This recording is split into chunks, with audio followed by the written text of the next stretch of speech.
9ஆம் நிலை. இயேசுநாதர் 3ஆம் முறை தரையில் விழுகின்றார். திவ்ய இயேசுவே, உம்மை ஆராதித்து வணங்கி உமக்கு நன்றியறிந்த ஸ்தோத்திரம் செய்கின்றோம். ஏனென்றால் பாரமான சிலுவையை கொண்டு உலகத்தை மீட்டு ரட்சித்தீர். எங்கள் பாவ சுமைகளால் 3ஆம் முறை தரையில் விழுந்த இயேசுவே, எங்கள் வாழ்வில் எப்படி வேண்டுமானாலும் மாற்றங்கள் வரலாம். அதுவும் இதுவும் எதுவும் எப்போதும் கடந்து போகும்.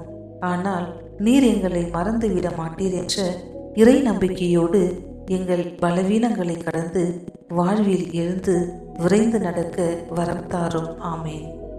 எங்கள் பேரில் இரக்கமாயிரும் சுவாமி, எங்கள் பேரில் இரக்கமாயிரும். இறந்த நம்பிக்கையாளர்களின் ஆன்மாக்கள் இறைவனில் இளைப்பாற கடவன. ஆமேன்.